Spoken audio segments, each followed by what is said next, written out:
This is Parson Clay's Christmas Pup, a Wyldhaven Christmas novella, written by Lynnette Bonner, narrated by Amy Lilly. Chapter 1. Preston Clay woke a few days before Christmas, feeling like his throat might be on fire. He groaned. Perfect.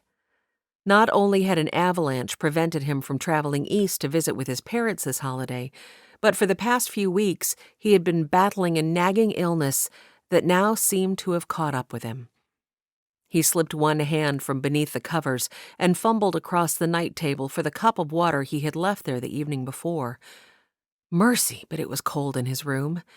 How could he feel half frozen and half ablaze all at once? His hand settled around the cup, and he lifted his head enough to take a few sips. But each swallow may as well have been filled with razor blades. Giving up, he returned the cup to the bedside table and withdrew beneath his warm feathered tick. He was supposed to ride out to Camp 61 today to perform a Christmas service, but he didn't think he was going to make it. All week he had been pushing himself even though he didn't feel well, but this morning the illness had tipped over into outright agony. He would have to send Kin to the camp on his behalf. Kin could at least let them know he wouldn't be able to make it. And maybe Kin could even read the passages from the book of Luke about the birth of Christ to the assembly. Preston smirked. Wouldn't that be a picture? Kin leading a church service. If only he could be there to see it. Across the room, the door squeaked on its hinges, and Tommy poked his head inside. Parson? Preston feared what might happen to the poor, simple-minded young man if he were to come down with whatever this ailment was. He didn't want to subject him to this unpleasantness. Tommy, I need you to go out and close the door, okay? His voice rasped, and he paused to swallow.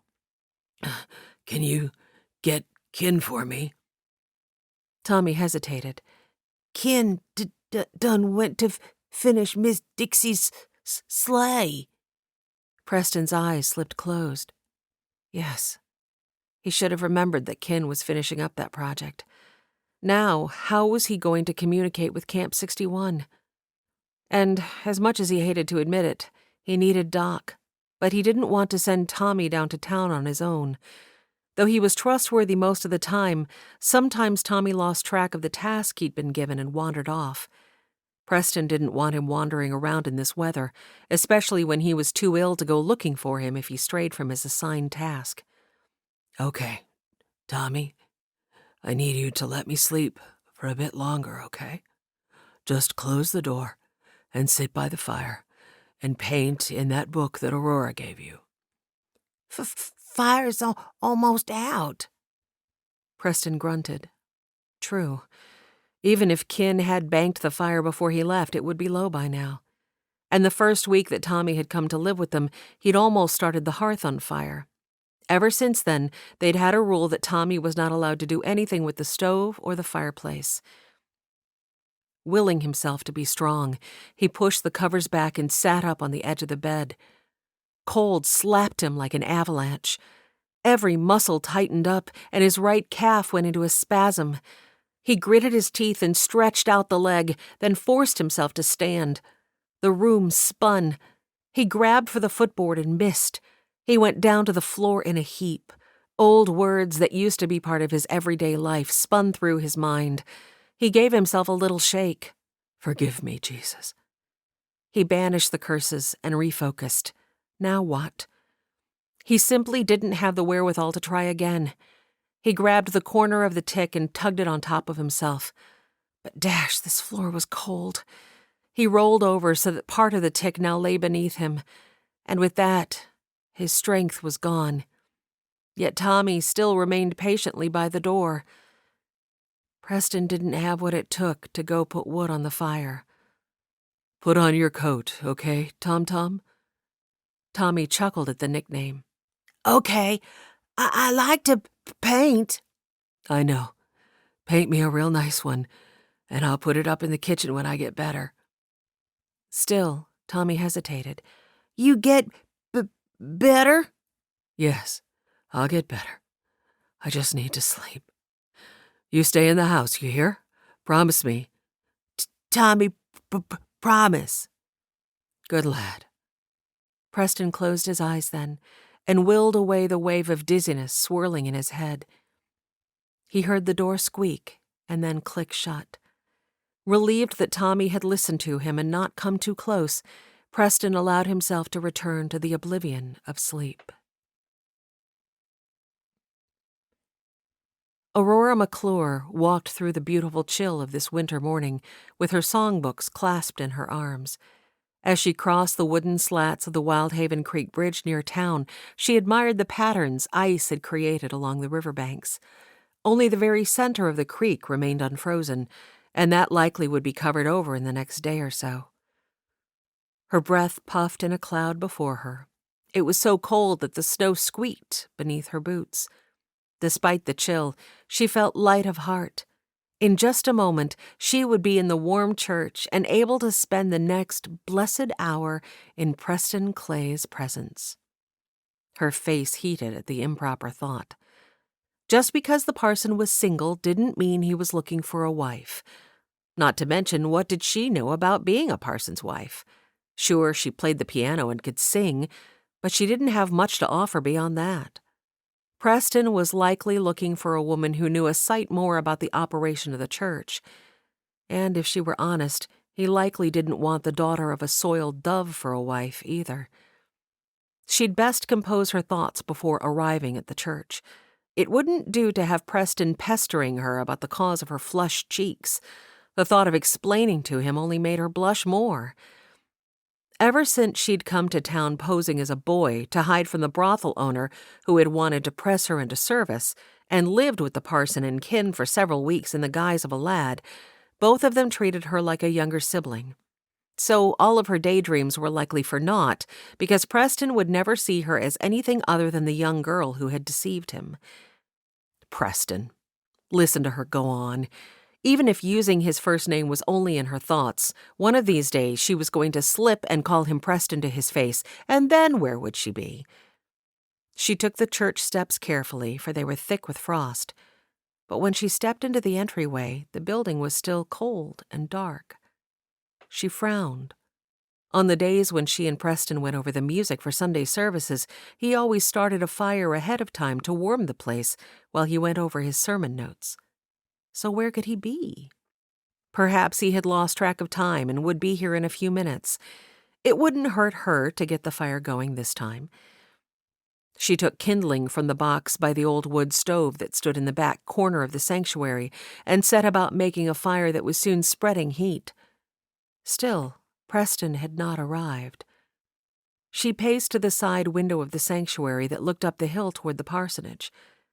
The path between here and there remained empty, and there was something oddly still about the scene that made her take a second look. What was it? Last night's fresh layer of snow did have footprints in it. Had Preston left the house, or had someone else walked the path? Maybe she should practice that hymn with the difficult chord changes. She started to turn from the window, but stilled. There was something. Her focus honed in on the parsonage chimney then. That was it. No smoke. On a cold day such as today, she couldn't imagine that the cabin Parson Clay shared with Kin and Tommy was warm enough to go without a fire. Something wasn't right. She tucked her coat close about her and took the trail up the hill. At the parsonage door, she knocked. "Parson?" A moment later, the door creaked open. Only Tommy's face was visible in the opening. She smiled. "Morning, Tommy. How are you today?" "I'm cold, but PC has rules. Tommy's not allowed to make a fire." Aurora put her hand on the door. "And you are a good man for following the rules. How about if I come in and make you one?" He tilted his head, obviously uncertain if that would break Parson Clay's rules. "Is the parson here?" She searched the yard as she waited for his response. Everything lay under a quiet blanket of snow. Tommy stepped back and opened the door a little wider. As she stepped inside and closed it behind her, she noted that Tommy wore his thick winter coat. She rubbed her hands together. It really was almost as cold in here as it was outside. The one room encompassed a kitchen on one end and living quarters on the other. A quick, sweeping glance revealed that Preston wasn't here. Her gaze landed on the closed bedroom door, and her heart thudded. "Where's PC, Tommy?" She felt her face heat at the familiar term. Years ago, Kin had started calling Parson Clay PC, and the nickname had sort of grown on the community. Many of them called him that now, but never her. She'd always stuck to formal address, except in her thoughts. But a flick of a glance at Tommy showed he thought nothing of it. He shrugged. "He's still sleeping." Aurora frowned. Still sleeping? That didn't sound like Preston at all. When she'd lived here, he had always been the first one up, and right at the crack of dawn. "Maybe you should go check on him?" Tommy shook his head. "He gone down. He told me to paint him my book. Want to see?" Gone down? What did he mean by that? Tommy's feet shuffled. She forced a smile. "Sure. Show it to me while I get the fire going." She felt pleased that Tommy seemed to like her gift so much. She had originally thought it might keep him occupied while Parson Clay studied, but Tommy had been so taken with the gift that he painted several times a day. She would soon need to get him another book of paper. It didn't matter that most of his pictures couldn't be deciphered. It was the joy he got from the process. As she made a fuss over Tommy's painting of a horse, nothing but brown blobs on the paper, and got the fire going, Aurora's mind scrambled to decide what to do. She couldn't just go into Preston's room to see if he was all right. That would be unseemly. But neither could she just leave him alone without knowing what might be wrong. Gone down kept ringing in her mind. With the fire crackling cheerily, Aurora stepped back and dusted her hands. "There, the house will soon be much warmer. Did you get some breakfast yet?" Tommy shook his head. "Nope." Aurora's worry mounted. "Did PC get up at all this morning?" He shook his head. He's sick." She studied the closed bedroom door. "How sick?" Tommy shrugged. "He gone down." That did it. "Okay, you go sit at the table, and I'll get you some breakfast in just a minute. You can paint some more until I come." Tommy trotted to the table, proclaiming his love of painting. Aurora squinted at the pine door. When she'd lived here, there'd been only one bedroom. But after Tommy moved in, the parson and Kin had constructed a second one that Kin and Tommy now shared. But she knew the parson had remained in the original one, the room she now needed to enter. Aurora approached the door and tapped softly. "Parson, you okay in there?" When there was no reply, Aurora's pulse gave a little stutter. Chapter 2. Aurora turned the knob on Preston's bedroom door and pushed it open just a crack. "Preston?" Oh, drat. There she had done it and let his name slip. She really needed to get a handle on her thoughts and not think of him in such familiar terms. Had he heard her? He still hadn't responded. Aurora pressed farther into the room. "Parson?" He made a little groaning sound. From the floor. Aurora's pulse spiked, gone down indeed. She scurried a little closer. At least he had pulled the thick quilt from his bed. All she could see was his tousled, sandy brown hair poking from one end of where he'd rolled himself up in it. Her hand trembled as she reached out to tuck the blanket away from his face. He had a sheen of moisture on his forehead. Without further thought, she sank to her knees beside him. Instinctively, she laid her hand against his skin. He was burning up. And was that... She leaned a little closer. Small red dots covered the column of his throat. She needed to fetch Doc right away. But what about his fever? She made a quick decision. First, she needed to cool him. She dashed from the room and scrambled into the kitchen. "Breakfast?" Tommy asked hopefully. "In a minute, Tommy." She grabbed a basin and pumped the handle on the kitchen pump. "Parson Clay is very sick. I need to help him for a minute. You keep painting, all right?" "All right." That was one thing that could be said for Tommy. He was very compliant. Aurora searched the cupboards for a rag, and thankfully, the parson and Kin hadn't done much, if any, rearranging since she had lived here, because everything seemed to be in about the same place. She found the rags, hefted the bowl of water, and then dashed back to the cabin's main bedroom. Heaven help them if any of the Wyldhaven gossips ever learned that she was in his room tending him alone. But she knew Doc wouldn't tell, and she also knew enough about fevers to know that the sooner she got this one to come down, the better it would be for Preston. "Parson?" She congratulated herself for not using his given name. "You have a fever. I'm here to help." She wasn't even sure if he was lucid enough to understand her, but since he made no response, she took that as permission. She sank onto the floor beside him and dipped the rag in the cool water, then wrung it out. Leaning close, she dabbed the rag across his forehead. He jerked away. "I know it's cold. I'm so sorry, but it's important that we get your fever down." Whether he'd heard her words, or whether he had adapted to the cool cloth, she wasn't sure, but it didn't seem to bother him so much after that. Aurora laid the rag against his neck until it was warm to the touch. Then she put it back in the water. She kept dipping and wringing and dabbing. But she couldn't stay here much longer. The parson needed Doc. Why hadn't he sent Tommy on that errand? Yet even as the question filled her mind, Aurora knew she wouldn't let Tommy go into town on his own either. But what Tommy could do was sit here and cool PC while she ran down. She dashed back into the dining room. "Tommy, I need your help. Can you come here for a minute, please?" In his usual compliant way, Tommy rose and followed her without question. She showed him how to run the rag along Parson Clay's forehead and over his neck. "Just like that, okay? I'm going to fetch Doc, and I'll be right back. You keep doing this, all right?" Tommy nodded. "Tommy, help PC." "Yes, good. You help PC, and I'll be right back." Willing herself not to panic, Aurora dashed down the hill into town. Twice she skated on the ice and almost fell, but each time she managed to right herself.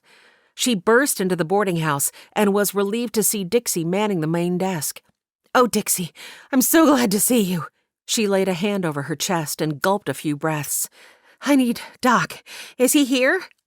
Dixie's brow furrowed. "He is. He's just eaten breakfast. He had a very late night. Whatever is the matter?" Aurora pressed her palms together. "There's something awfully wrong with Parson Clay. I was to meet him at the church this morning to go over Sunday's music, but he didn't arrive. When I went up to the parsonage to check on him, I found Tommy in a cold cabin, and Parson Clay has a fever like I've never felt before, and I think maybe a rash." Dixie's eyes widened, and she dropped the pen she'd been holding. It rolled off the desk and clattered to the floor, but she paid it no mind. She hurried toward the dining room. "I'll send him right up." Aurora breathed a sigh of relief that Doc happened to be here. "Thank you. I'm going to hurry back. I'll meet him there."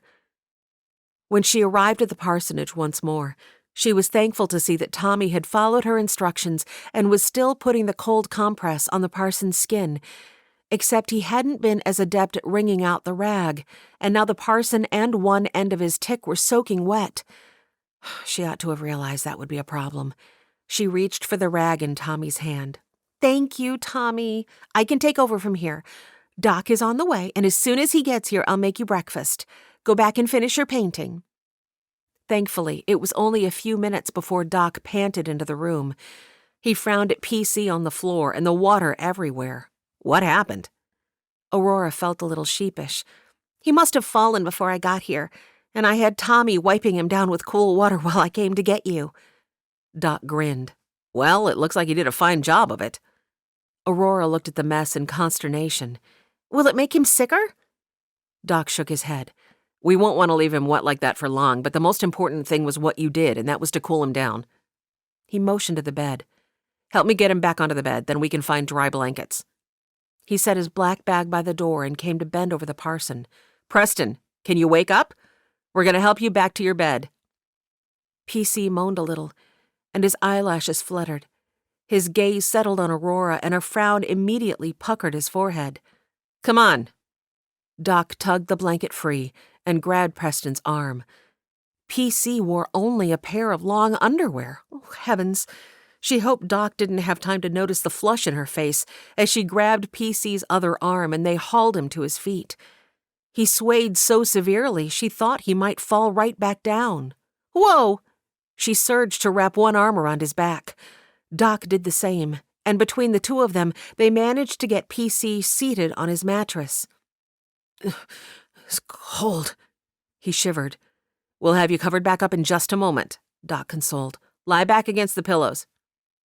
As PC complied, Aurora hurried to the chest in the corner. When she'd lived here, there'd been extra blankets in there. And thankfully, as with the kitchen, nothing seemed to have changed. She lifted the whole stack out and turned back for the bed. Doc set his medical bag on the bedside table and opened it to fish around inside. If you don't mind stepping from the room, I'll do a quick examination, and then we'll know more about what we're looking at. Of course. Aurora quickly spread the blankets over PC and then took the wet tick with her as she left. She draped it over a couple chairs near the living room fireplace. Out in the kitchen, Aurora added wood to the stove and fumbled her way through scrambling eggs and making toast for Tommy. When she poured him a glass of milk, she noticed that her hands trembled. She thunked the pitcher down by Tommy's glass and smoothed their hands over the front of her skirt. She looked out the window at the world that looked so pure with the fresh blanket of snow. How was it that, even on a day like today, sickness could sneak in and wreak its havoc? Tommy looked forlornly at his plate and then glanced up at her. Parson always makes me oatmeal. Aurora laid a hand on Tommy's shoulder. For today, just eat the eggs and toast, all right? Next time I'll know that you want oatmeal. Tommy shook his head. Tommy don't like eggs. Aurora sighed. What was it she had just been thinking about Tommy being compliant? But she didn't suppose it would hurt her to make a pot of oatmeal. At the very least, it would keep her occupied. What was taking Doc so long? When the oatmeal was finished and Doc had still not emerged from the bedroom, Aurora put her energy into scrubbing down the kitchen cabinets. She was only halfway finished with the task when Doc stepped into the room. He set his doctor bag by his feet and then straightened to face her with a frown. Her heart stuttered. Is it bad? It's not good. I'm afraid he has measles. Aurora staggered to the table and sank into the nearest chair. Measles could be deadly. Doc gave her a look. Now don't go giving up before we've even begun the battle. You know that Rose Pottinger had pneumonia a few years back, right? And my treatment saved her. And the mortality rate for pneumonia is much higher than for measles. Parson Clay is strong. He can beat this. But her gaze flew to his. But what? His lips pressed into a grim line. You've been exposed. Have you had measles before? Aurora felt her eyes widen. Not that I know of. She gasped. I didn't expose Dixie, did I? He frowned. Did you cough on her or touch her? Aurora shook her head. No. In fact, I remained close to the boarding house entrance as I spoke to her because I wanted to return here quickly. Then I'm sure she's fine. But I'm afraid I'm going to have to insist that you remain here in quarantine. Aurora flew to her feet. What? Only for a few weeks. A few weeks? I can't stay here unchaperoned for one night, much less weeks. Do you know how the tongues will wag? Her face blazed. Why was she forever blurting the first thing on her mind? Doc sighed and stared out the window for a moment. I'll have to find you a chaperone then. Someone who's already had measles. Besides, your stay might be much shorter than that. There is another sickness called German measles. It appears to be measles at the onset, but has a much shorter duration and is less contagious. If it is that, the parson will be better by Christmas and you'll be able to go home. Well, maybe not home. He cast her an apologetic look. Why not home? Because I've seen too many cases of pregnant women giving birth to babies with defects if they contract German measles during pregnancy. Aurora frowned. Whatever was he talking about? No one was pregnant back at the Rodante place where she lived. Then a thought struck her. She gasped, eyes widening. Despite the craziness of the day she was experiencing, joy flooded in with a crashing wave. Leora's expecting? Doc blinked. She hasn't told you yet? Aurora shook her head. Well, then, you'd best keep that tidbit of information to yourself. I'm obviously too tired, or I wouldn't have let it slip. Aurora nodded. Since it looks like I'm going to be stuck here for a while, what can I do to help? I was just about to get to that. Doc hefted his black satchel. I'll go down and get a few things that I need to treat him, but then I have to ride out to Camp 63 today. It's my normal day for a clinic out there. If I show you what to do, can you stay here and care for the parson? Wait, why are you allowed to leave but I'm not? Aurora frowned. Doc smiled apologetically. I've had both rubella, that's the formal name of German measles, and measles. Once you've had them, you can't get them again. In fact, I'll check with Dixie. She may have had them as a child as well, and that would rule out any possibility of you having exposed her. There's Kin, too. He's out there somewhere. I haven't seen him, but would PC have been contagious before this morning? Doc sighed. Yes, I thought of that. I'll have to track him down. Aurora nodded and then promptly frowned. How soon can you find a chaperone? I don't want the parson being bad-mouthed about town on account of me wanting to help him. Doc seemed to ponder on that for a few moments. Well, Tommy there will be here, so it's not like you're in the house with him alone. And there's really no one else to do what Preston needs right now. I think folk will be understanding. I'll call a town meeting and try to find someone for you by this evening. Aurora lifted a hand of resignation. That will have to do, I suppose. Doc nodded. I'll be back in 10 minutes. While I'm gone, please boil some water to make him a medicinal tea.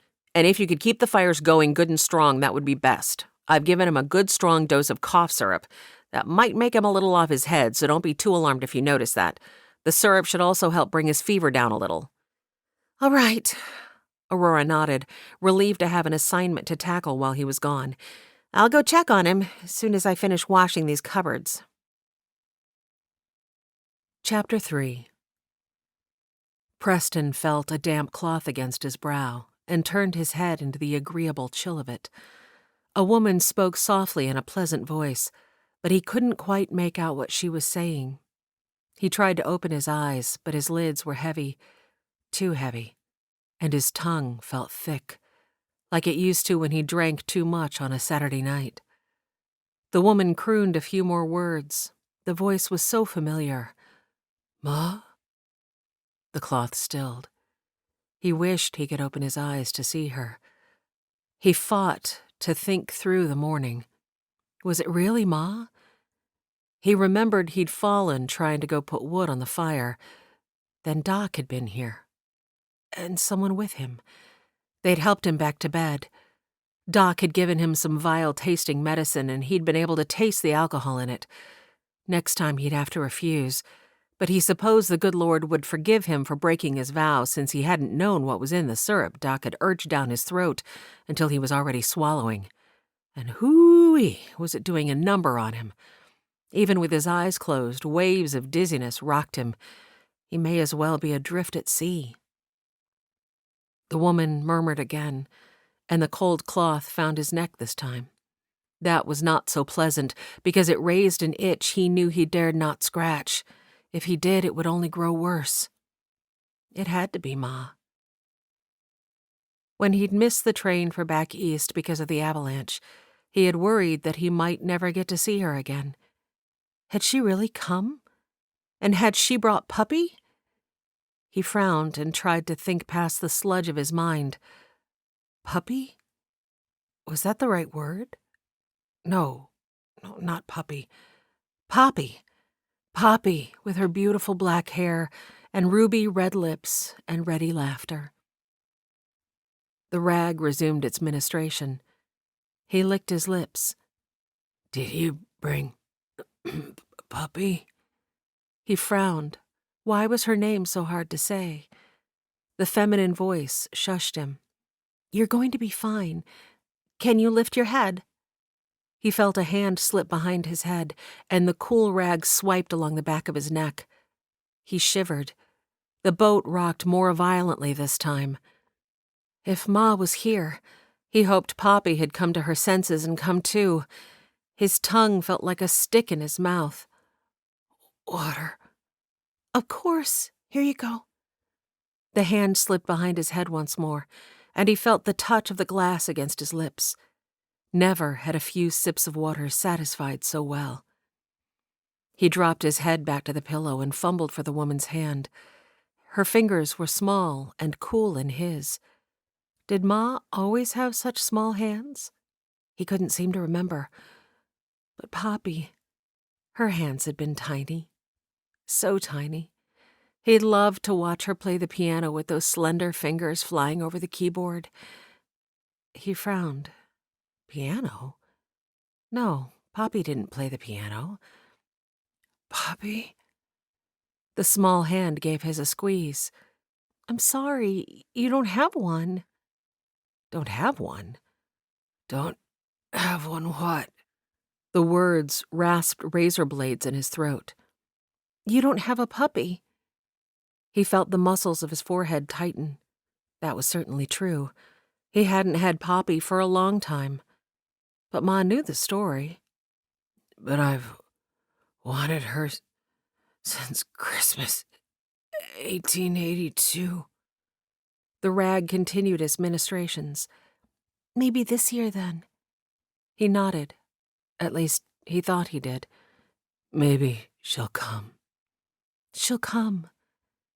He relaxed then. The boat quit rocking, and he lapsed into sweet sleep. Aurora frowned at Preston as he drifted off. His breathing grew more pronounced and his mouth gaped slightly. No wonder he was so thirsty.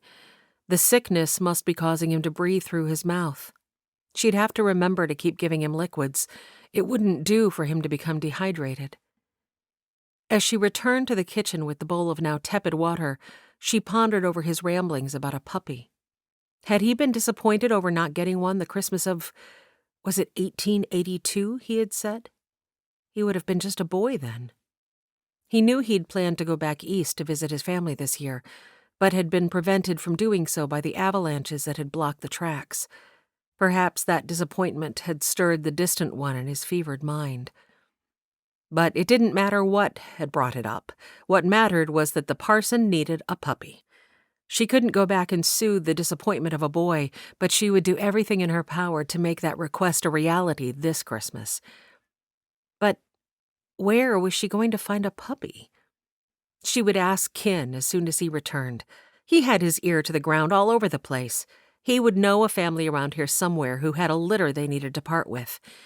Her heart felt lighter at just the thought. It was the perfect, thoughtful gift.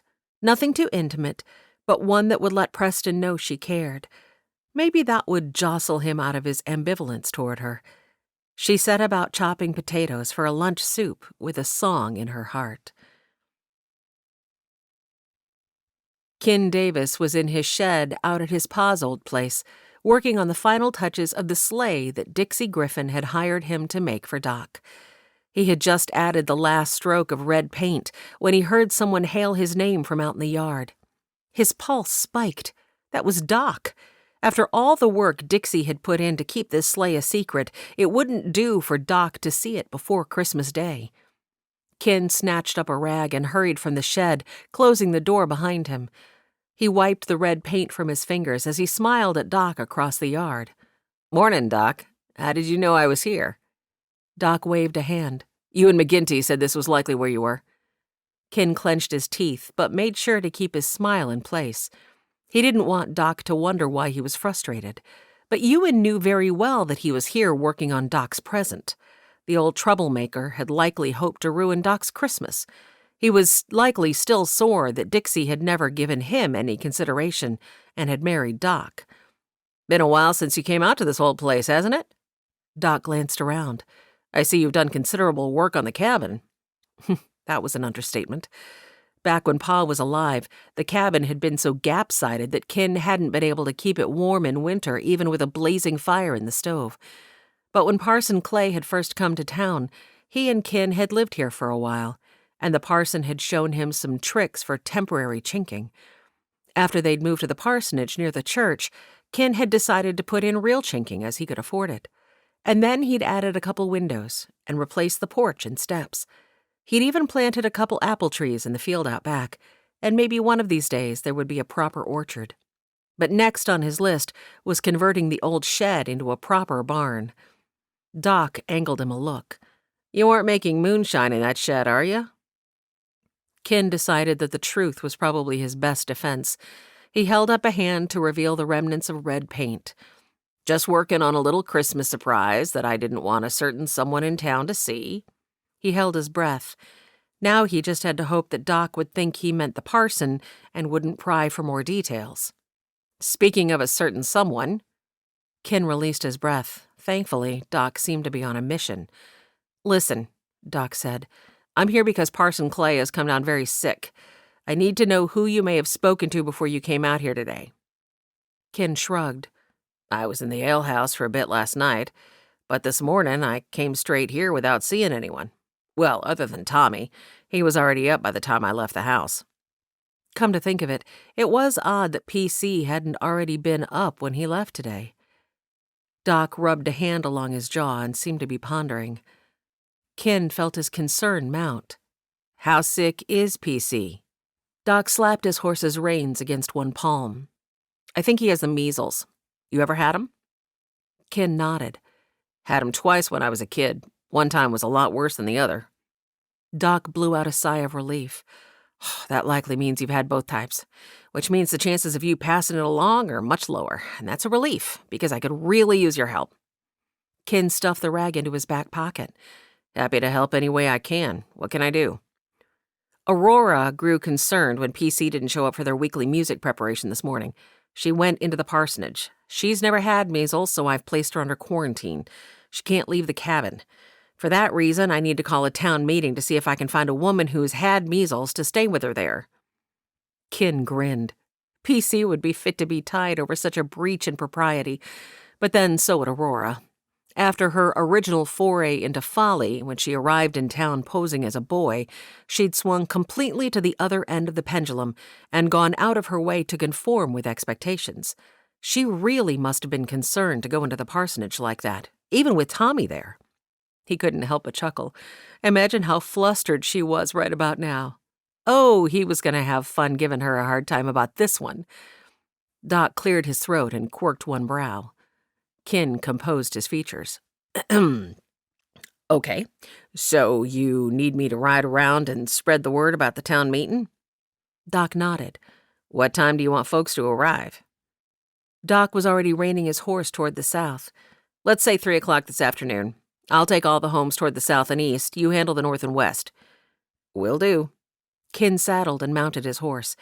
He put his heels to his mount's flanks and rode out, but he was still chuckling as he did so. Aurora was definitely going to hear about this from him. Chapter 4. Maud Carver sat with her brothers near the fire they had built in the Castains' yard. Cain had bagged a wild boar, and they were rendering the fat into lard and getting ready to set most of the meat to smoking. Cain had insisted this was a way for them to bless the Castains for giving them such a good deal on renting the room in their barn, but Maud was just glad she would be around to eat some of it, too. Her mouth watered at the thought of smoked pork, fried with a little fatback, and green beans and mashed potatoes on the side.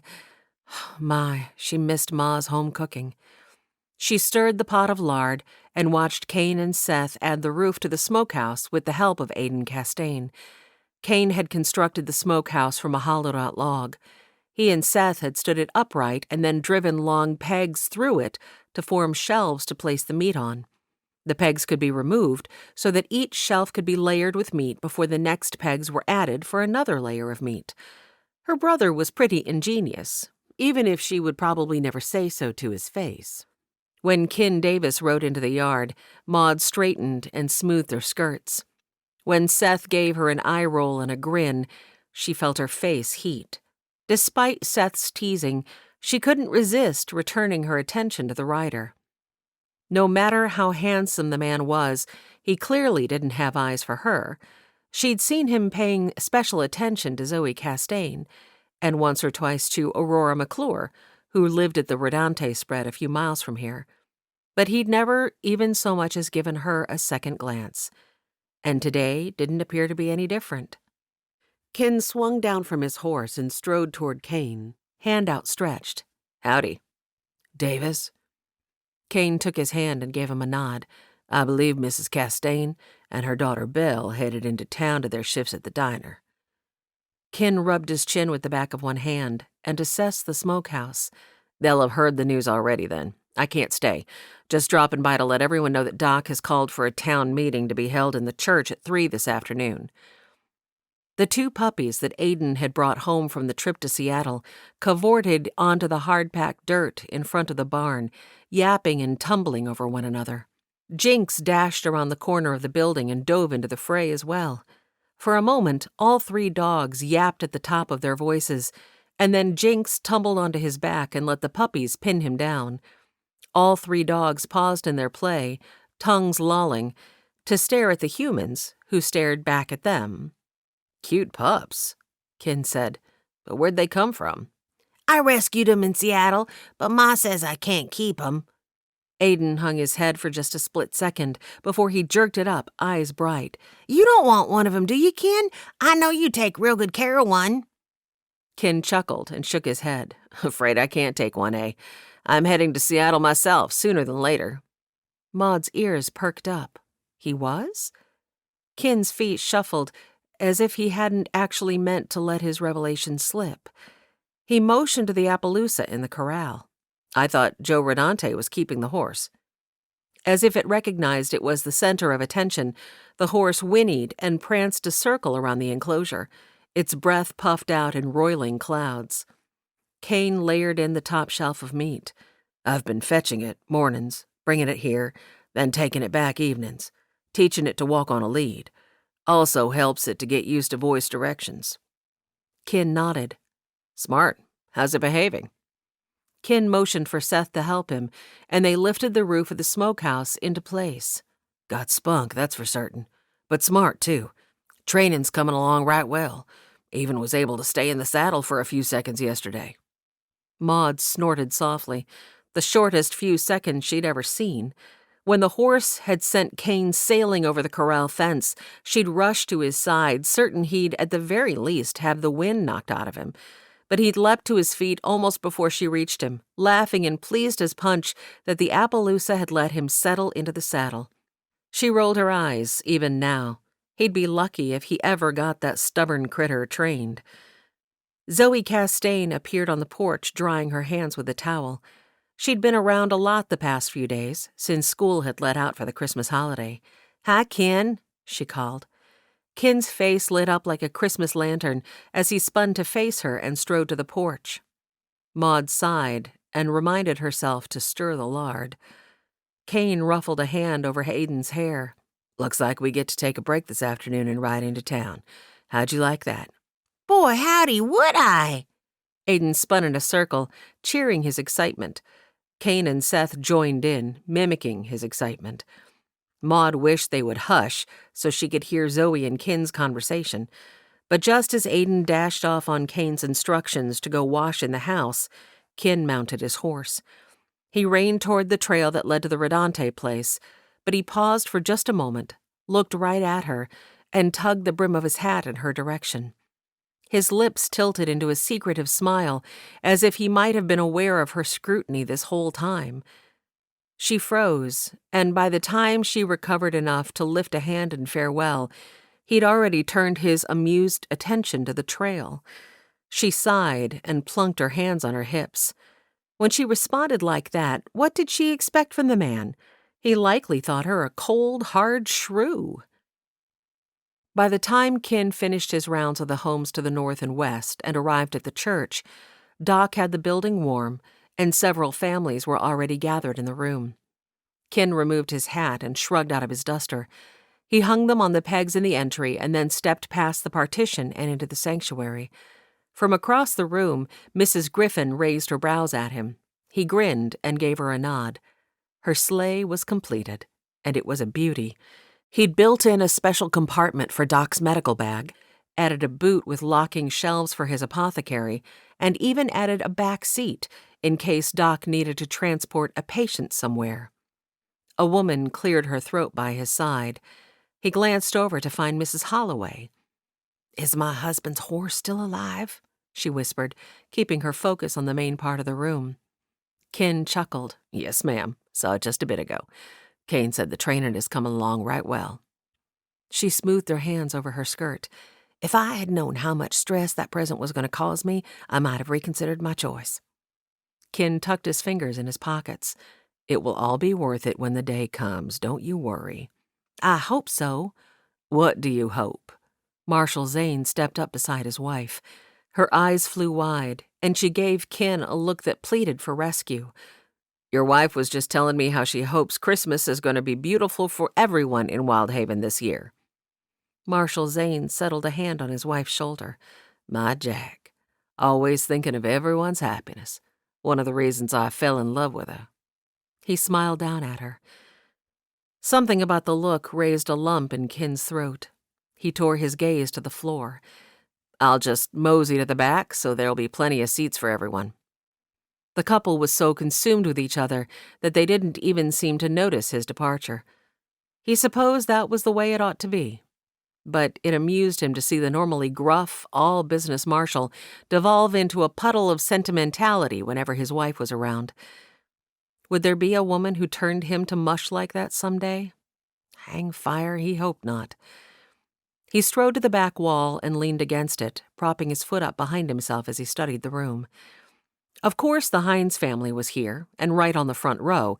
Mrs. Hines wouldn't fail to attend a town meeting. She might miss out on some juicy bits of gossip to pass on to the people who came to shop in the mercantile. Next to them sat the Kings. The Castains were there, and the new Carver family. He couldn't withhold a grin as he remembered the surprise on Maud Carver's face when he tipped his hat to her earlier. Since he was behind her and off to one side now, he allowed himself to study her. She was petite, but her every action showed she was a woman who could hold her own if it ever came down to it. On the other hand, she hadn't handled her brother's illness in the best manner. Stealing from folk didn't sit right with him, but he had plenty of skeletons in his own closet, so maybe he oughtn't be so judgmental about that. In the end, they'd come around to doing the right thing. She was slender but filled out in all the right places, and that hair. Had he ever seen a color quite like it?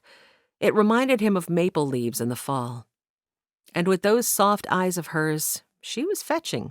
Right fetching. Jackson Nolan settled against the wall next to him. He glanced from Maud to Kin and back again with a knowing grin on his face. "You ain't the only one to notice the new girl in town." Kin did his best to look nonchalant. He shrugged one shoulder. "I'll be leaving soon." He had no desire to fight Jackson over a girl he wasn't really interested in. Looking and acting were two different things. Jackson gave him a squint. "First I heard, where you off to?" Kin adjusted his boot to a more comfortable position on the wall. "Think I'm going to search out work in Seattle." "When you leavin'?" Kin shrugged again. "Few days, maybe." Truth was, he hadn't quite decided yet. "What?" Jackson folded his arms and thankfully returned his scrutiny to the main part of the room. "Well, I wish you all the best. I'd come with you, except Pa would never let me." Kin pondered on that. He supposed that was one benefit to no longer having a Pa. Except, he swallowed. PC had been more of a Pa to him than his own Pa had been. Guilt piled atop his appreciation as he thought about the reason for this meeting. He had known PC was sick. Why hadn't he checked on him before he had left the house this morning? If something happened to the man, he'd never be able to forgive himself. At the front of the room, Doc called the meeting to order. He explained about PC maybe having the measles, and a ripple of horror filtered through the room. Kin gritted his teeth and tried not to think about how deadly measles could be. Doc explained that once you've had the measles, you couldn't catch them a second time, and how Aurora had been concerned when the parson didn't show up this morning and had gone in to check on him. "She's there at the parsonage with him now," he said. From the front row, Mrs. Hines gasped. She and Mrs. King exchanged a look. Doc cleared his throat. "The lad Tommy was in the home the whole time." He gave special emphasis to those last two words, his gaze drilling right into the two women on the front row. Kin felt the tension in his shoulders. He would like to properly educate those two. If either of them even so much as whispered a hint of scandal about either PC or Aurora, he would give them a piece of his mind. because neither the parson nor Aurora would stoop to anything immoral, and the whole town knew it. When Doc got to the part explaining that he needed to go out to Camp 63 and Aurora was under quarantine and needed someone who had previously had the measles to stay with her and help tend the parson, the room fell completely silent. If Kin knew the townspeople, either Charlotte Callahan or Mrs. Griffin would have been the first to volunteer. But Mrs. Callahan had been working like crazy, making desserts to sell in the boarding house diner, and he knew she'd taken several private orders that she had to fulfill before Christmas. And Mrs. Griffin had baby Ellery to care for. Mrs. Holloway would also volunteer, except here right before Christmas she had quite a bit of sewing to complete for the presents that townfolk had ordered from her. Mrs. King might volunteer, if not for Mrs. Hines sitting by her side. And Mrs. Hines likely wouldn't step into the parsonage for the next 2 years for fear of contracting measles. Zoe Castaigne had told him earlier this afternoon that she had never had the measles before, and her mom and Belle both were needed to work their shifts at the diner. So, who did that leave? He blinked. Maud Carver was suddenly standing, hand slightly raised. Doc acknowledged her with a smile. "You've had measles?" She nodded. When I was a kid. "Excellent. I know you're new to our community, and we appreciate your help." Doc glanced back at Kin. "Can you escort Maud up to the parsonage?" Chapter 5. Preston woke, feeling like a new man other than a pounding ache in his head, but exhaustion lay on him like a lead blanket. He squeezed the bridge of his nose and tried to think what day it might be. Hadn't he fallen on the floor? How had he gotten back in his bed? How long had he slept? Was Tommy okay? Kin would likely have returned and be taking care of him by now. Still, he'd best check. "Tommy?" The word croaked from his throat, but at least it no longer felt like he was downing razor blades every time he swallowed. The door creaked open, and to his surprise, it was Aurora, not Tommy, who poked her head inside. "You're awake!" She smiled cheerily. "How are you feeling?" "Better. Thirsty." "Of course. Here." She strode quickly to the bedside table and lifted a glass. She sank down next to him. "Can you sit up a little?" She leaned across him to grab the other pillow. As she propped it behind him and held the glass for him to drink, he studied her. He frowned. First, what was she doing in his house? And in his bedroom, no less. Even if he was fully covered beneath a mound of covers, his parishioners would certainly not understand. Second, why did she have such distractingly beautiful eyes and lips that tempted a man to wonder what they might feel like, taste like? He pulled his head back from the glass and shuttered his eyes. Yes, this was better. Much less temptation with his eyes closed. "Did you get enough?" He nodded. And yet, where one thirst had just been quenched, another of a much more personal nature had just been ignited. He clenched his fists beneath the covers. She laid a hand across his forehead. "Your fever is much improved." She said the words like she might say, "Your forming of letters is much improved," to a child just learning to write. The tone set his teeth on edge. He wasn't an invalid that he needed her here helping him. "When I saw you on the floor earlier, it really gave me quite a fright." His eyes flew open. "You found me. What were you doing in here?" Too late, he realized his frustration had made his tone sound angry. It was this sudden confounded attraction. He was a man of the cloth. Attraction to a woman, especially one he served with each Sunday, wasn't a freedom he was at liberty to enjoy. Not to mention his past. He'd hate to bring danger into another woman's life. The thought of Poppy made his jaw ache as an old familiar regret tugged for his attention. Aurora stood and clunked his half-full cup back onto the nightstand. "If you must know, when you didn't show up for our meeting this morning, I worried that something was wrong, so I came to check on you and Tom. And it's a good thing I did, too. You were passed out on the floor right there." She stomped to the door and paused to give him a glower. "I'll be out here preparing dinner. Just call if you need anything else." She left without so much as a backward glance, and Preston realized she'd left him with more questions than answers. Had she been the one who'd helped Doc get him back into bed? What did she think of a man who couldn't even remain on his own 2 feet? He wanted to groan. This business of being ill was not something he enjoyed. Definitely not. Kin nodded to Doc that he'd be happy to escort Maud to the parsonage. Since he'd had what Doc claimed were both kinds of measles as a kid, he had planned to continue sleeping in his room at the parsonage. But now it looked like maybe he and Tommy would be giving up their beds for a couple of girls. As the meeting broke up, Cain Carver said a few quiet words to his sister, and then he and Seth headed out. Maud stood to one side of the room, waiting quietly for him. Kin said goodbye to Jackson Nolan, retrieved his hat, and swung on his coat. He swept a gesture to the doors, indicating she should precede him. She gave a little dip of her knees and then headed outside. The church steps were still very icy, and without thought, he took her elbow to assist her. When they reached the bottom, she gave him a little glance before she stepped away from him. He was a little disappointed. He'd thought she might flirt with him, at least a little. Maybe he'd misunderstood her scrutiny this morning. But really, what did it matter? He'd only been hoping for a little entertainment. He wasn't interested in her. He'd be leaving town in just a few days anyhow. Right. From here on, he would keep his hands to himself. He thrust them deep into the pockets of his duster and pointed the way to the path up the hill. Just there. Thank you. What did one talk about with a woman anyhow? Sure, he'd had plenty of conversations with Zoe and Aurora, but they were more like sisters. He was still pondering what topic to broach when from behind them he heard a shout. "Hey, Kin!" In all honesty, he'd never before been so happy to hear someone yell his name. He turned to see Jackson Nolan jogging up the hill toward them. Jackson cast Maud a quick glance as he panted, "I forgot that Pa wanted me to ask you if I could borrow your shovel."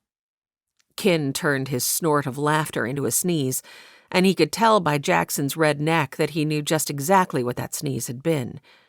"Your Pa wants to borrow my shovel." "That's what I said, ain't it?"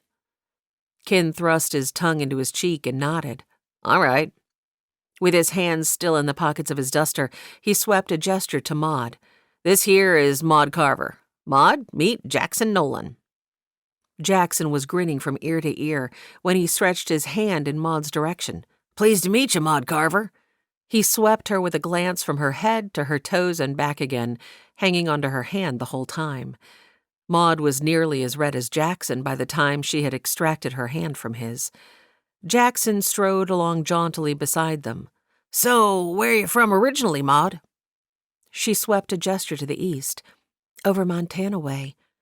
The words were so soft-spoken that both Kin and Jackson had to lean in to hear them. "I've always thought Montana must be a beauty of a place," Jackson said. "I plan to go visit someday." Maud's eyes lit up like the sun had just risen. "Oh, it is beautiful.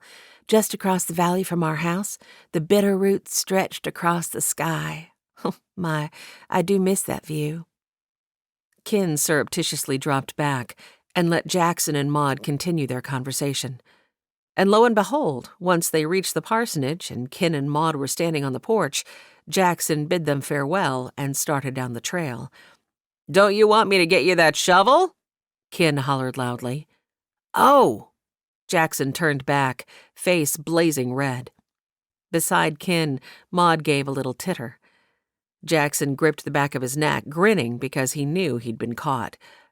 "You know, I just remembered where Pa's missing shovel got put. I don't think we'll be needing yours after all." Kin lifted his chin on a laugh. "Kind of figured as much." He turned for the door, but paused because Jackson and Maud were exchanging a long, lingering look. Finally, he rolled his eyes and cleared his throat. "You coming?" "Oh, yes." She spun to face him, hands clasped before her. Kin pushed open the door and held it for her. They both stepped inside. Aurora stood at the kitchen stove, cooking up something that smelled tantalizing, and dash it all if she wasn't pretty as a picture. "Hey, sis!" He greeted her as he closed the door and shrugged out of his coat. Maybe teasing her a little would get his mind back into a sibling frame of mind. Or should I say brother? He chuckled and gave her a wink. She rolled her eyes at him and stuck out her tongue. Then her gaze settled on Maud. "Oh, it's you! I'm so glad. I've been wanting to get to know you a little better ever since you came to town." Aurora approached, hands outstretched, and Maud looked a little wide-eyed when Aurora enfolded her into an embrace. Kin hung his hat on a peg and roughed his fingers through his hair as he watched the two. Aurora didn't know a stranger, and it appeared that Maud didn't have an outgoing bone in her entire body. Aurora was already introducing Tommy. "And the parson, he's sleeping in the bedroom there. You'll meet him later, I'm sure." Aurora motioned for Maud to follow her to the kitchen. "Do come in. I've just put a pot roast on, and I need to mix up a batch of biscuits. Then they'll be all ready to just add milk when it's time to mix them for dinner. Do you like to cook?" Maud's answer again was so soft that Kin couldn't make it out, but he was glad to let Aurora take charge of making conversation with her. He had just decided to head into his bedroom and catch up on some of his reading when Aurora spun back to face him. "Oh, Kin, I almost forgot. The parson keeps mumbling about a puppy. I think he didn't get one some Christmas when he was a boy." She shrugged. "I was having a hard time making out exactly what he was saying, but I did catch that he wants a puppy. Do you know of anyone in the area that has any?" Kin couldn't have been more surprised if she had pulled out a gun and shot him. PC wanting a puppy? There couldn't be anything further from the truth. Whatever had given her that idea? "Are you certain the parson said he wanted a puppy? He is feverish, you know." Aurora fluttered a hand through the air. "Well, that's just it. People let down their inhibitions in situations like that and tell you what they really want from their heart. I'm telling you, I heard him say he wanted a puppy that he didn't get for Christmas." Kin gripped the back of his neck. How was he going to get the parson out of this one? He was still trying to decide what tack to take when Maud spoke up. "Aiden Castaigne has 2 pups that he needs homes for. He rescued them in Seattle when they were there for Zoe to take her teaching exam. Right cute little things." Aurora flapped her hands and hopped up and down. "Perfect!" She clasped her fingers under her chin and gave Kin a pleading look.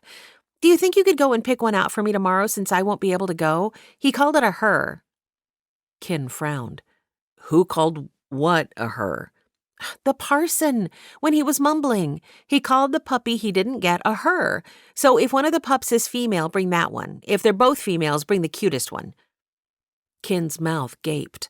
The parson would be all sorts of bent out of shape if Kin followed through on her request. But Aurora didn't give him the opportunity to decline. She bounced toward the kitchen, as excited as a calf on a frosty morning. Kin sighed. If he did bring her a pup to give to the parson, he'd better plan on moving to Seattle sooner rather than later. Otherwise, PC would have him doing every menial chore around the place in retaliation. Maybe the day after Christmas. Yes, that would be a good day to leave. It would give him one last day to enjoy a high point with all the people who had been so good to him in Wyldhaven. Chapter 6. Aurora couldn't have been happier when Parson Clay emerged from his room 2 days later as she was cooking breakfast. He was dressed, but still looked a little pale. He did a double take upon seeing her at the stove, paused, and propped his hands on his hips. His inscrutable gaze settled on her and remained. "Morning." She pressed her lips together as she turned the sausage patties. Was he surprised to see her here? She'd been taking care of him for the past several days, so she didn't see why he would be. "Morning." He continued to watch her, and now a set of butterflies were giving wing in her stomach. Was something out of place? She glanced the length of herself. No. Other than the fact that she wore a grease-splattered apron, she hadn't forgotten to do up a button or anything like that. Maybe it was her hair? She blew at a loose strand. Perhaps. But it wasn't like she could pause her cooking to run and redo the braid she'd looped around her head this morning. Maud, who was churning butter in the corner, paused and studied the man for a moment, and then, with a smirk, continued her task. Morning, Parson." Tommy smiled hugely from his seat at the dining table. Aurora determined to put this new tension she was feeling on the back burner. She hurried to the cupboard to fetch a mug so she could pour Preston a cup of coffee. Behind her, she heard him pull out a chair at the table. She took a calming breath as she filled his mug. This was her fault. They'd always shared an easy camaraderie. If she hadn't let her emotions run away with her, this tension wouldn't be crackling in the air. She had never spoken a word of her feelings to him, but he must have sensed something amiss. So, she would work doubly hard to return her frame of mind to one proper for a young woman to feel for her parson, appreciation for the word that he brought to her each week and nothing more. Speaking of appreciation, they all had things to be thankful for this morning.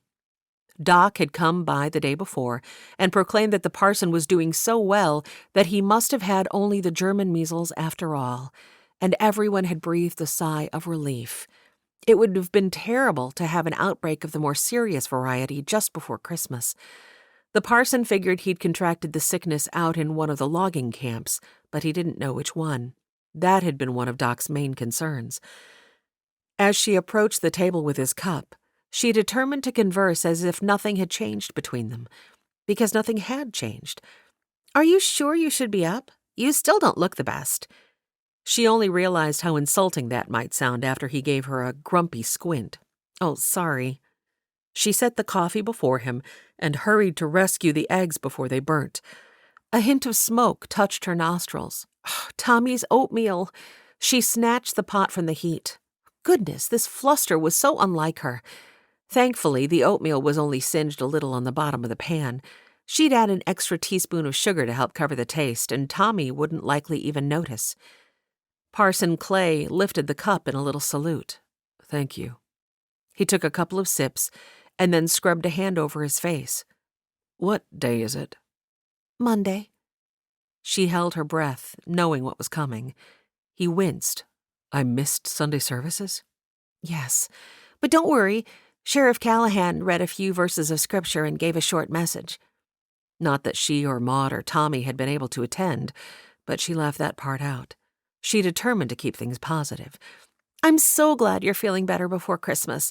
Doc says as soon as you're able to care for yourself, then Maud and I can leave. I'll stay at the Castaigne place in the barn with Maud for a few days, till he sees if we're going to get sick. Apparently German measles are bad for expectant women, and—" Now her nerves had her blathering things that oughtn't be told. "Well, never mind about that." Preston studied her, brow furrowed slightly. "What?" Her face flushed, and she quickly scooped food onto a plate. It wasn't even appropriate to discuss such things with other women, so what had made her blurt it in mixed company? As she approached the table with his plate, his gaze roved over her face, that quizzical frown still on his brow. Heavens, was her face as red as it felt? "Here, do you like scrambled eggs? The sausage was in your icebox. I hope it's okay that I cooked it. You weren't saving it for anything special, were you?" She set it before him and hoped he didn't notice how the plate rattled a little against the table before she snatched her hands back and wiped them on her apron. Preston was still scrutinizing her with those amazing dark-lashed eyes of his, but thankfully he must have decided to let the matter drop. He lifted his fork. "This is perfect, thank you." "I want oatmeal," Tommy proclaimed. "Yes." Aurora blew out a breath of relief as she spun toward the sideboard. "Coming right up, Tommy." When she set the bowl before Tommy, she noted that Preston hadn't started eating yet. "Is everything all right?" He nodded. "As soon as you and Maud have your plates and are seated, we can say grace." Why did he suddenly make her so nervous? If she wasn't all a jitter, she would have thought of setting the table properly. But he'd caught her off guard, emerging from his room just as she finished cooking. "Yes, of course." She spun to fetch plates, but Maud was already there holding a filled one out to her along with utensils. There was a hint of humor about the girl's eyes. Aurora lifted her brows and mouthed her thanks, and then they both sat. The parson bowed his head. "Our Father, we thank you for this food, and we ask—" As he continued the prayer, she wondered that she had never noticed how deep and mellow his voice was before. It washed over her like lavender oil, calming and relaxing. She felt her jitters easing away. She wondered if Kin had picked up the puppy yet. He'd left earlier this morning to do so, He still didn't seem to agree with her assessment that the parson had been mumbling about wanting a puppy, but she knew what she'd heard.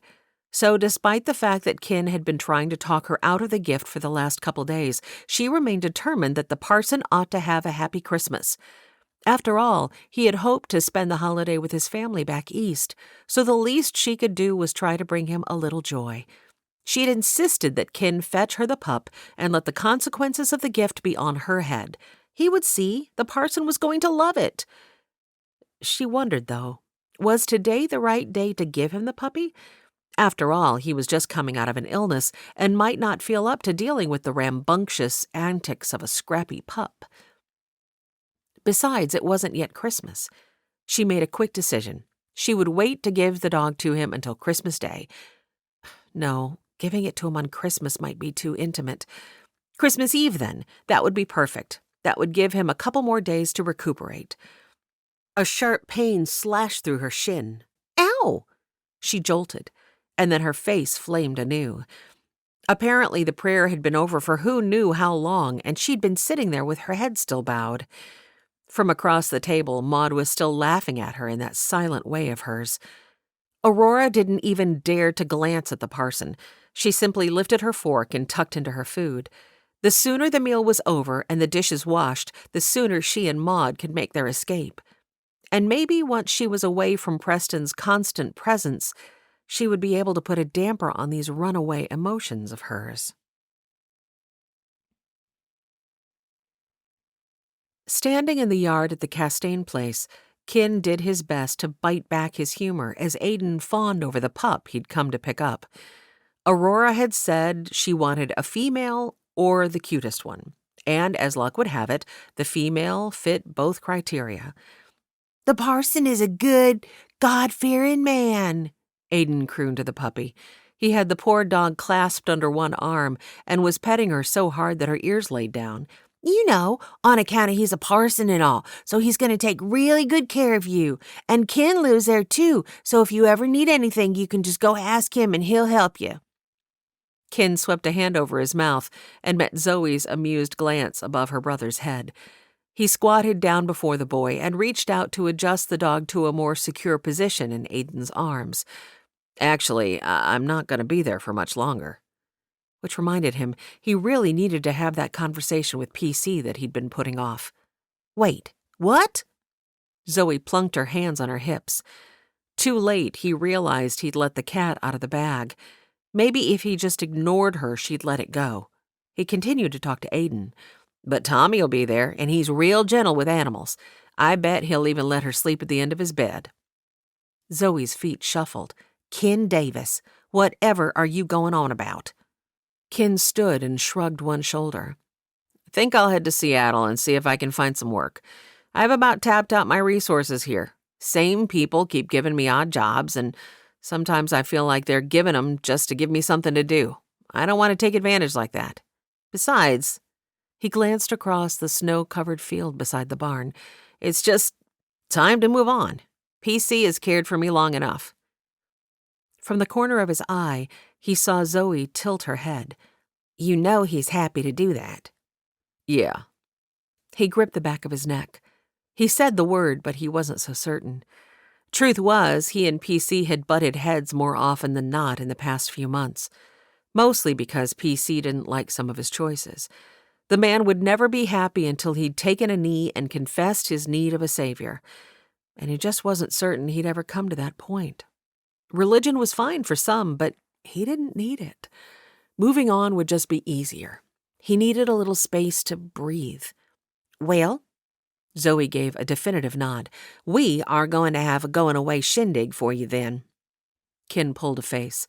"Please, don't go to the trouble. No one will miss me much. It's not like I contribute a lot to the town." "Ken Davis, listen to you spouting nonsense. No, you are not making an escape without everyone having the chance to say goodbye. You just leave the details up to me." She flapped a hand at her brother. "Aiden, I know saying goodbye is hard, but you can run and see the pup every Sunday after church if you want to. I'm sure Ken needs to get on his way." Aiden gave the pup a kiss on the top of her head and finally handed her over. Large tears pooled in his eyes, bringing a lump to Ken's throat. With the puppy tucked into the crook of one arm, he ruffled a hand over the boy's head. "It takes a real man to make the best decision for his animals. You've done the right thing." Aiden swiped an arm across his eyes and sniffed. Behind Aiden's back, Zoe made a little shooing motion that told Ken it was time to cut the strings. He tucked the puppy into his largest saddlebag and then swung onto his mount. His horse swung its head around to eye the puppy for a moment, but then must have decided the creature was harmless. Ken tipped his hat in Zoe's direction, but as he rode out of the yard, he sighed. When Zoe got a bee in her bonnet, there was no stopping her, so he didn't suppose there was much he could do. But he wished he'd been able to escape town without a bunch of hoopla. He was only halfway back to town when he met Maud and Aurora hurrying along the road toward him. Aurora gasped and marveled over the cuteness of the puppy as she lifted it from his saddlebag, while Maud stood back in that quiet way of hers. Aurora held the puppy up before her. "Aren't you just the most adorable thing ever?" she cooed. The puppy wriggled and swiped at her face with a pink tongue, which sent Aurora into a fit of giggles. Ken smiled at the sight. Of course the pup loved Aurora. Who spent more than 5 minutes in her presence without falling in love with her? Except for him. Well, he loved her like a sister. But maybe there was something wrong with him. Why wasn't he ready to settle down and find a good woman yet? Maybe he never would be. Maybe all those beatings he'd taken from Pa had broken something inside him. He gritted his teeth and pushed the thoughts aside. "Aren't we taking her to the parsonage?" Aurora shook her head and tucked the puppy close. "I've decided to let the parson recover for a few more days. I'll give her to him on Christmas Eve. Until then, I'll just take her back to the Castains with me. I'll be staying there for a few days." With that, she waggled her fingers in farewell, and she and Maud continued down the road. Ken rolled his eyes. If she'd known that this morning, it would have saved him from making that slip about leaving in front of Zoe. Maybe he wasn't so broken after all. Maybe he was just smart. Women were just compact bundles of trouble wrapped up in pretty packaging. Chapter 7. By Christmas Eve, Parson Clay felt like a new man. It amazed him how a couple of days of good food and rest had rejuvenated his body.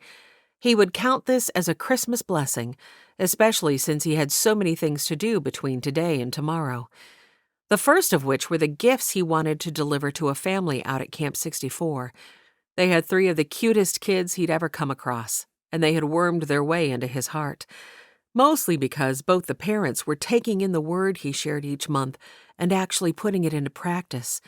They'd never heard the truths of the scriptures before they'd started attending his services, and it gave him great joy to see the Word of God flourishing so effectively in the lives of this little family. Thus, he was doubly thankful to be feeling better because for several months he had been whittling toys for their 3 children for Christmas gifts. He would take them out tomorrow. He only hoped that he would be able to deliver them without word getting to other families who also had children. He didn't want to hurt anyone's feelings by making them feel left out, and yet he couldn't possibly have presents for every child in every camp. But that was a worry for tomorrow. For today, he needed to get them wrapped. With Tommy painting quietly in his book, Preston went out to the table in the yard with the carvings, the roll of brown paper, and the spool of pink and white twine that he had purchased at the mercantile. He swiped a section clear of snow. Often in the summertime they would eat out here, but today he simply wanted to be outdoors for a bit of fresh air after being cooped up for so long. Though there was still snow on the ground, the day was unseasonably warm, and it felt good to be in the sunshine. Who knew when they would have another sunny day around these parts? He had just finished tying the last bow on the last package when he heard footsteps on the path up from the church. He glanced up. Aurora strode toward him, her brown hair fluttering from beneath a knit cap. His pulse spiked, and then his teeth slammed together. Tarnation! He'd hoped that once she moved out of his house, he would be able to get her out of his mind. Yet just the sight of her treading the path toward him had all the confusion resurfacing. He squinted, then propped his hands on his hips. Was that a dog in her arms? Since when had Aurora gotten a dog? She looked up then, caught his scrutiny, and flushed prettily. He wished she wouldn't do that, because it made him envision things like caressing his thumb over those rosy cheeks of hers. Good evening. With the dog cuddled up beneath her chin and her green eyes sparkling at him above its head, she presented a heart-warming picture, one that shouldn't be warming his heart at all. He dipped his chin. Aurora. Her feet shuffled, and she suddenly glanced down shyly. He gritted his teeth. This new tension between them was all his fault. He never should have let himself think of her in any way other than as a friend and fellow servant of God. She lifted him a quick look before returning her scrutiny to a patch of snow that remained on the table. When I was tending you, you said something about not getting a puppy for Christmas. In 1882, I think it was. Without another word, she stretched out her arms to set the dog on the table before him. His brows shot up. What in the world? I know you had wanted to go back east to see your family this holiday, and I'm sure it was a great disappointment when you were prevented from doing so. And I wanted you to have a happy Christmas. To that end, she swept a little gesture to the dog. Merry Christmas, Parson Clay. For the first time in a very long time, Preston found himself speechless. He glanced down at the puppy, for he suddenly realized that it was indeed a pup and not a full-grown dog. The puppy looked at him, mouth slightly open as if it were smiling and happy to meet him.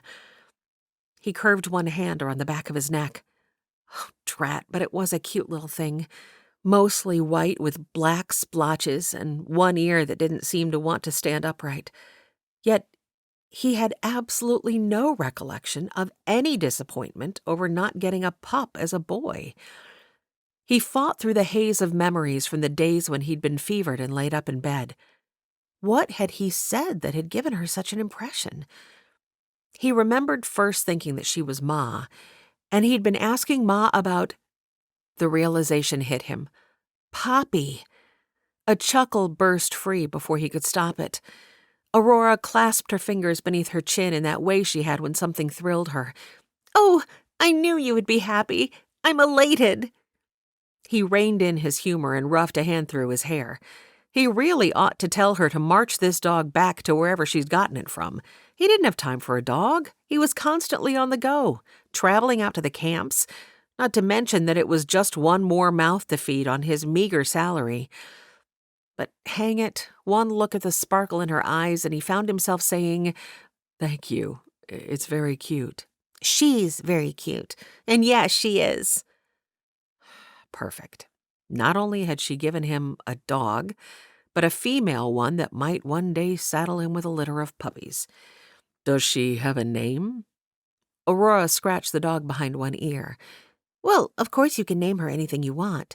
But she's a scrappy little thing with a lot of joy and energy. If I were to name her, I'd name her Allegra. He frowned. He had no idea why that was a good name for a dog with joy and energy. Aurora withdrew her hand and tugged her coat closer about herself. It's a musical term, you see. Well, really the term is allegro, but that's a male ending, so a female needs the feminine ending. Her voice trailed away. I sense you aren't as thrilled with her as I first thought. Kin tried to tell me you didn't want a dog, but you truly did say you wanted one when you were out of your mind with fever. Was I wrong? He'd said he wanted Poppy? Confound it, that was no good. When was his heart going to get the message that she was obviously sticking to her guns? And all for many of the reasons that he'd been telling himself earlier were the wherefores of why he should never get married. Poppy didn't want a pauper, she didn't want a teetotaler, and she certainly didn't want a man of the cloth. Realizing Aurora still waited for his answer, Preston considered his reply. He wouldn't hurt her for the world. And that meant that suddenly he very much wanted this dog. No, I'm just— You've taken me by surprise, is all. Allegra will be a perfect addition to my life.